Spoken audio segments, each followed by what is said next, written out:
What up, y'all? It's Falcon Friday, and this here is Falcons Daily. I am CG Craig Green, your host. Thanks again for tuning in. Please make sure you hit that subscribe button if you have not done so just yet. We really would appreciate that. And thanks for everybody's time and energy, as all of all the things that and everything that goes into making this show. I want to appreciate all of you for tuning in. All right, everybody, let's take a look here at some topics surrounding the Falcons. Something on my mind when I was looking around the interwebs and thinking about the Falcons altogether is our general manager, Terry Fontenot. To me, is he on the hot seat this year? And the reason why I asked that question, and I want you guys to think about it as well, is he on the hot seat? And why would he be on the hot seat? Here's the reason why I think he is on the hot seat. Because, all right, so for the Falcons, you've had 4 consecutive losing seasons under Terry Fontenot. You are 10 games under 500 right now, 29-39 in the first 4 seasons. And, you had 7-10, 3 straight years, 8-9 last year, so improved by 1 game. But the fact of the matter is, again, we talked about it the other day, Arthur Blank says he wants rings. And, when you're finishing in third place in the division twice, when you're finishing second like we did last season, when you're finishing in fourth like we did in 2022, you're not getting us any closer to any rings. And although we've drafted some good players, Bijan Robinson and hopefully Michael Penix under the Terry Fontenot regime, the fact of the matter is the results haven't been there. So I think he's going to be on the hot seat for 2025 if the Falcons once again if the Falcons once again find themselves with a losing record or out of the playoffs, I think Terry Fontenot could end up getting one of those ultimatums for the next season, saying, "Hey, you better turn this around, or we're going to get a new general manager." But again, Arthur Blank would be within his right to do that. Again, the results haven't been there under Terry Fontenot so far, although he's made some good moves and he's been pretty transparent with some of the things that he's done. I do like some of the things Terry's done, but again, results have not been there. So we'll see how it all goes. Hopefully we don't even have to get to that point where we're looking for a new general manager. And Jeff Holton, 1225, my friend in the comments, once again, wanting to talk about Raheem Morris. And he mentioned some of the things that Raheem could do better in 2025. And, what do some of you guys think that Raheem can do better?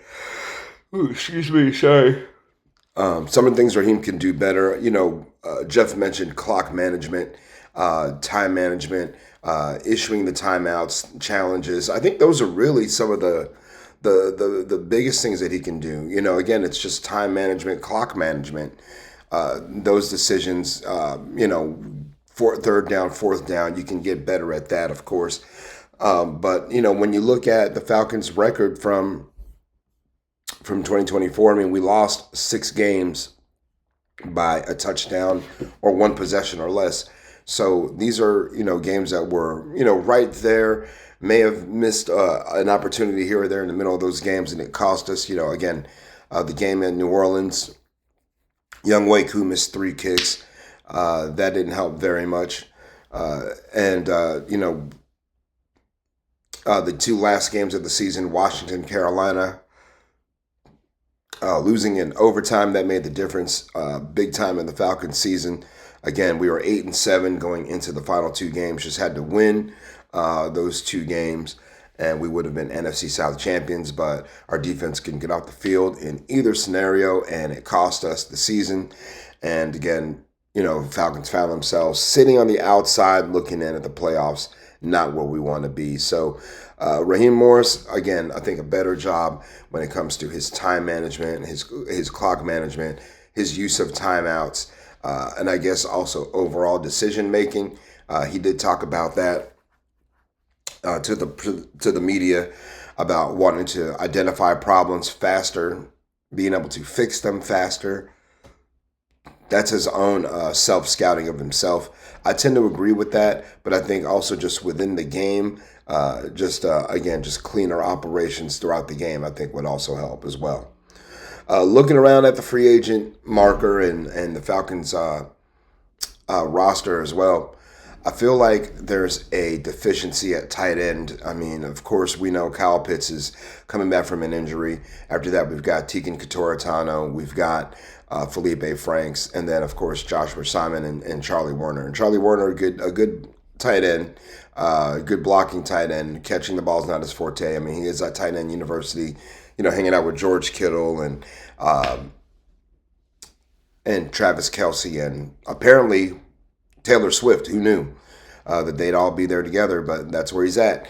But I was looking at that tight end, the tight end market, and one guy who's still available, former Falcon, Hayden Hurst. So should Hayden maybe get a shot at training camp, maybe to make the roster and to push some of these guys? And I'd say yes. I don't see why you don't kick the tires on Hayden Hurst. Looking at Hayden last season, not a terrible year for the Los Angeles Chargers. He was questionable one of the last weeks of the season with an illness for the Chargers, but he's a good serviceable tight end. Ooh, sorry, y'all. Sorry for the yawning. He's a good serviceable tight end, and he actually had his best seasons with the Falcons. If you want to remember that, I mean, at 6 touchdowns as a Falcon, that was his career high. And I think you never know. Again, when is Pitts coming back? What's Joshua Simon going to look like? What's going to go on with Charlie Warner? And, I think we do need to maybe take a look at the tight end position. Like I said, perhaps Hayden Hurst or maybe even another former Falcon tight end, Michael Pruitt, who you never know could end up following Arthur Smith to Pittsburgh. But again, those are 2 tight ends we could also, give a good stab at, I believe, and strengthen that position. Again, Terry Fontenot talks about strength on strength. And we definitely need some strength at tight end. So why not give our guy Hayden Hurst a call and see if he wants to come in and chop it up with us at training camp. And we talked about it the other day, y'all. This is episode 50. 50 episodes. We have got to 50. 5-0. We already are here. And thank y'all so much for everything that's gotten us here so far. Appreciate everyone tuning in every week. And again, be like some of our guys some of our friends who have chimed in and given us some interesting things to talk about. Tommy V, 1477, Playa Stats, 3363, Bryce Hay, 9029, Dave Joseph, 1457, and of course, Jeff Holton, 1225. Thank all of you guys for your participation in Falcons Daily. I want to shout out everybody at Fan Arch as well. Thanks again for putting this all together. And again, appreciate all of you out there giving us your time and your energy as we try to get this thing off the ground. So please click subscribe if you have not done so yet. And also give FanArch Co. a follow up in the corner there, FANARCHCO. I'm at Craig G Sports, CRAIG, the letter G and the word sports. Appreciate all of you once again for tuning in and checking things out. So y'all have a great weekend. We will talk to you soon. Sayonara and buenos noches.